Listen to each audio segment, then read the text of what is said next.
मार्क्सवाद लेनिनवाद हुनेछ। तर माओका योगदानहरूको अध्ययन अनुसन्धान गरेर महाधिवेशनसम्म गएर टुङ्ग्याउने कुरा पनि यही सहमति पत्रमा एउटा बुँदामा राखिएको छ। नेपाली क्रान्तिको कार्यक्रम नेपाली विश्वासताको वैज्ञानिक समाजवाद हुनेछ। पार्टीको तात्कालिक कार्यनीति पुँजीवादी जनवादी क्रान्तिका उपलब्धिहरूको रक्षा, राष्ट्रिय स्वाधीनताको संरक्षण, सुशासन, सामाजिक न्याय, सामाजिक आर्थिक समृद्धि र रूपान्तरण गर्दै समाजवादको आधार तयार गर्ने। आन्दोलनको स्वरूप आन्दोलन मूलतः शान्तिपूर्ण हुनेछ, तर परिस्थिति अनुसार सडक, सदन र सरकार लगायतका आवश्यकता अनुसारका सबै मोर्चाहरू आन्दोलनका मोर्चा हुनेछन्।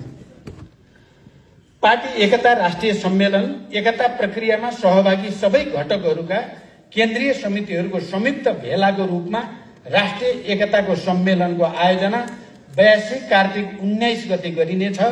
भोलि एकताको राष्ट्रिय सम्मेलनबाट पार्टी एकताको घोषणा पत्र र अन्तरिम विधान पारित र केन्द्रीय समितिको गठन लगायतका कार्यहरू गर्नेछ। एकता राष्ट्रिय महाधिवेशन आगामी 6 महिनाभित्र एकता राष्ट्रिय महाधिवेशनको आयोजना गरिनेछ। यसमा यथाशीघ्र भन्ने शब्द पनि आएको छ। भोलि त्यसलाई अन्तिम रूप दिइनेछ। यथाशीघ्र एकता राष्ट्रिय महाधिवेशनको आयोजना गरिनेछ। केन्द्रीय समितिको गठन एकता प्रक्रियामा सहभागी भएका पार्टीहरूका साबिकका केन्द्रीय समितिहरूलाई समायोजन गर्दै आपसी सहमतिको आधारमा केन्द्रीय समिति गठन गरिनेछ। 8 केन्द्रीय समिति भित्रको संरचना केन्द्रीय समिति, राजनैतिक समिति, सचिवालय, कार्य संयोजन समिति हुनेछन्। संयोजक र सहसंयोजक केन्द्रीय समितिमा संयोजक र सहसंयोजक पद हुनेछ।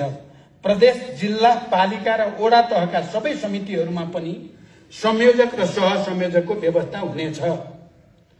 10 सहमति र समन्वय एकता राष्ट्रिय सम्मेलन र एकता महाधिवेशनमा सहभागी हुने प्रतिनिधिहरू, आयोजना, संस्थात्मक संरचनाको गठन सबै आपसी छलफल, सहमति र समझदारीमा हुनेछ।